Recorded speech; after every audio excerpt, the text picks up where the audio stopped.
He didn't shout. He didn't threaten me. He smiled. That calm, confident smile people wear when they believe the rules don't apply to them. The room was full of uniforms that morning. Dress blues, medals, perfect posture. The kind of gathering where reputations are quietly reinforced just by being present. He stood near the front, speaking casually to a group of officers, his rank clearly visible, relaxed, untouchable. Then someone handed him a document. I watched the color drain from his face. His hands tightened around the paper. His jaw locked. Conversations around him slowed, then stopped entirely. Every person in uniform saw it. But I'm getting ahead of myself. To understand why a man who believed his rank protected him couldn't hide his fear that morning, you need to know how carefully he built his power and how quietly I let him believe it worked. My name is Claire Morgan. I'm 36 years old. For 7 years, I was married to a man the military trusted without question. Colonel Daniel Morgan. From the outside, we looked disciplined, orderly, impressive. Inside our home, everything followed his rules. I met Daniel when I was 27. I was working in logistics for a civilian contractor that handled supply coordination for military bases. I liked the structure, the precision. Knowing that details mattered, Daniel admired that at first. He said I was efficient. He liked that I didn't waste words, that I listened. When we married, I assumed we were building something together. What I didn't realize was that Daniel didn't want a partner. He wanted a system. The changes were gradual, almost invisible. He discouraged me from renewing certain contracts. Too many outside contacts, he said. He suggested I switch to part-time consulting. Just until things settle. Eventually, my work disappeared altogether. Not because I couldn't do it, but because every path quietly closed. He handled the finances. He reviewed every expense. He reminded me often that his career paid for our life. Any disagreement was framed as disloyalty. You know how this looks? He'd say. Do you want people questioning my judgment? Over time, silence became easier than explanation. His rank followed us everywhere. At events, people deferred to him automatically. At home, he expected the same. If I spoke, it was corrected. If I questioned, it was noted, never raised voices. Never visible conflict, just pressure. The kind that leaves no marks. The first time I realized something was wrong beyond our marriage, it wasn't emotional. It was procedural. Daniel asked me to organize a folder of documents for an upcoming inspection, routine paperwork, expense summaries, travel reimbursements. I noticed inconsistencies. Small ones, duplicate entries. Vendor names I didn't recognize. Transfers logged under operational discretion. Nothing dramatic, nothing obvious. But enough to make me pause. When I asked him about it, he didn't answer the question. He asked why I was looking. That night, I couldn't sleep. Not because I was afraid, because the numbers didn't make sense. Over the next few weeks, I paid closer attention, quietly, carefully. Daniel talked freely around me. He always had. He assumed my silence meant ignorance. He mentioned favors. Off-ledger solutions. He joked about how oversight committees only see what they're shown. Once. While adjusting his uniform in the mirror, he said something that stayed with me. Rank isn't just authority, he said. It's insulation. That was the moment I understood the problem wasn't just control. It was entitlement. The hidden advantage didn't arrive dramatically. It arrived as access. I still had credentials from my logistics work. Old systems, archived databases. Nothing classified, nothing illegal to view. Just patterns. Over time, those patterns became clear. Daniel wasn't stealing in obvious ways, he was redirecting. Resources moved where they shouldn't. Contracts favored entities with quiet connections. Accountability dissolved in layers of bureaucracy. It was elegant and completely dependent on one thing. No one questioning him. I didn't confront him. I didn't accuse. I didn't react. I did exactly what he expected. I stayed silent. From that moment on, everything I did had a purpose, even my restraint. I documented inconsistencies. I saved copies. I kept timelines, not to expose him immediately, to understand him. The more I watched, the more confident he became. He spoke openly about how people owed him for his service. About how civilians couldn't grasp the system. He assumed I was just another asset under his command. And I let him. Before I go further, Let me ask you something simple. If you're listening to this from a military household or have ever worked inside a structured hierarchy, where are you? Listening from right now? I read every comment. Now, back to the part where silence became strategy. The pressure increased as his career advanced. More eyes, more responsibility. More risk. Daniel began testing boundaries.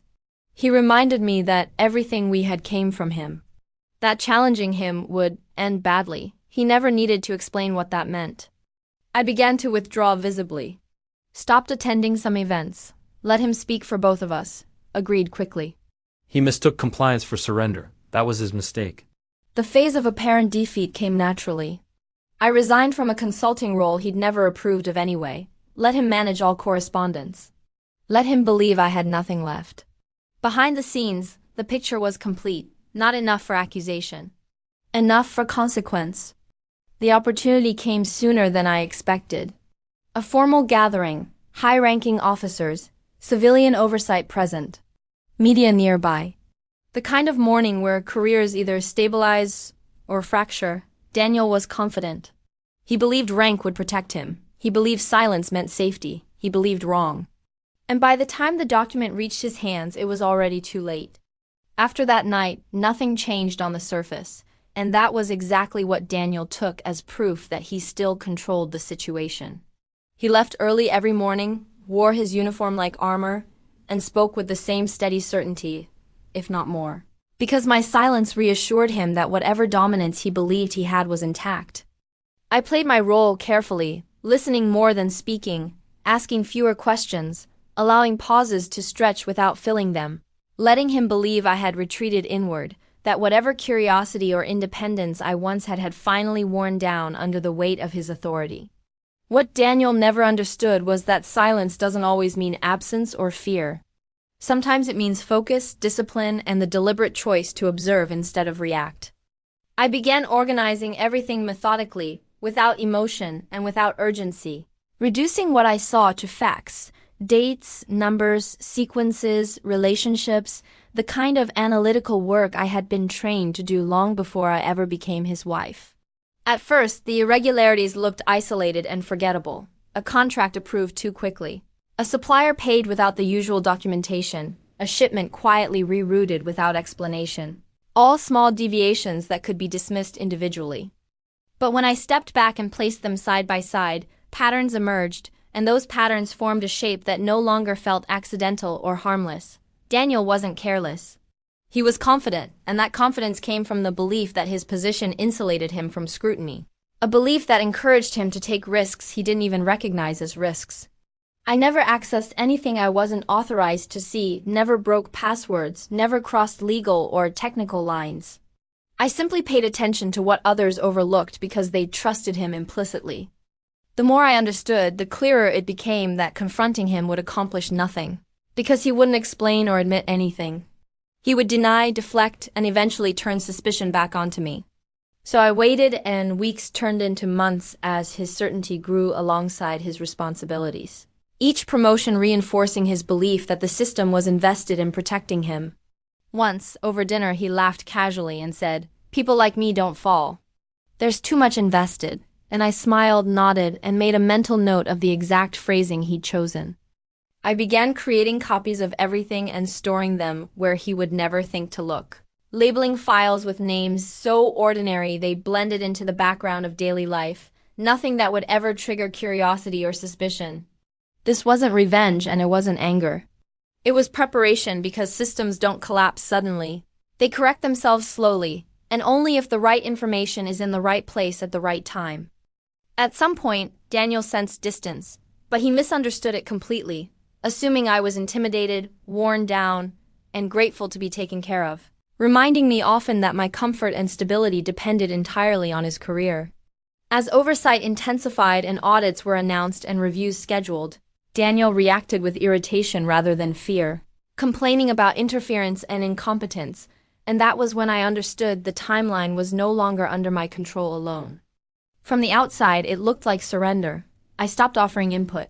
Let him correct me publicly, let him take credit for work I once handled quietly, and he mistook compliance for weakness. He never noticed that while he was being seen more often, I was being noticed less, and that invisibility became my advantage. Before I continue, let me ask you something. Do you believe silence is always weakness? Or can it be strategy when used deliberately and patiently? Let me know what you think.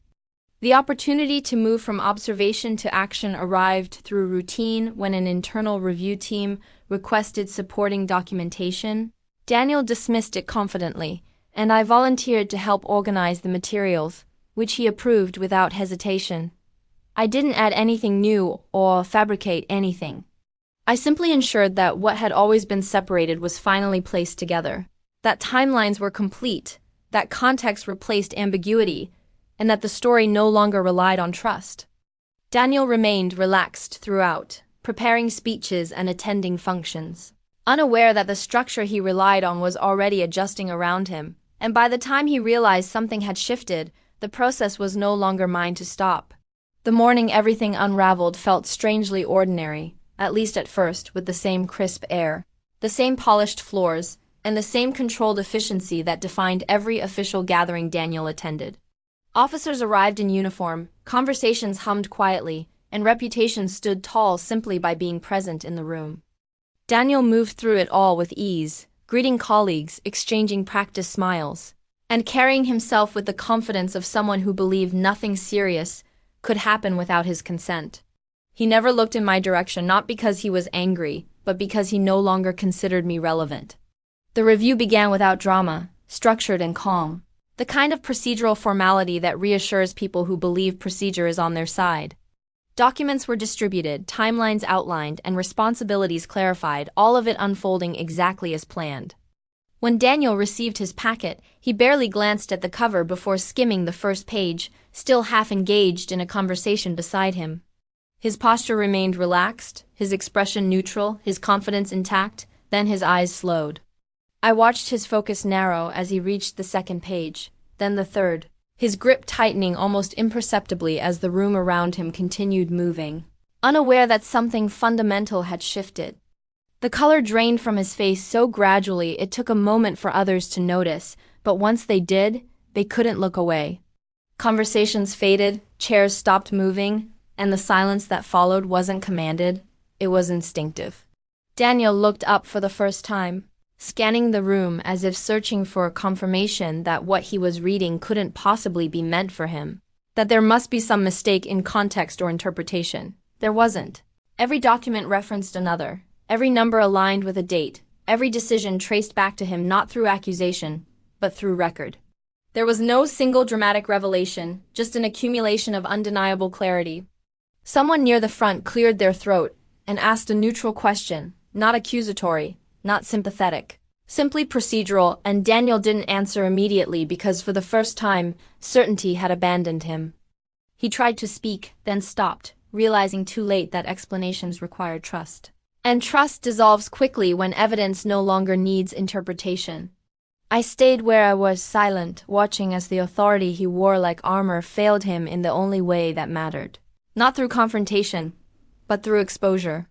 Before the full consequences unfolded, let me ask you something. If you believe in accountability, take a moment to like this story, because what came next only worked because the truth was allowed to stand on its own.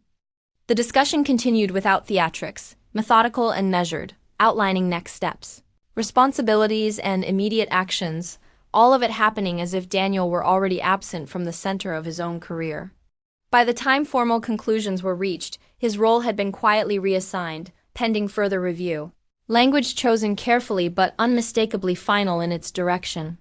Daniel sat through it all, rigid and pale, no longer speaking, no longer commanding the room, reduced to a participant in a process he once believed he controlled. When the session ended, people stood and moved away instinctively, conversations resuming in hushed tones that avoided him completely, not out of respect, but out of distance.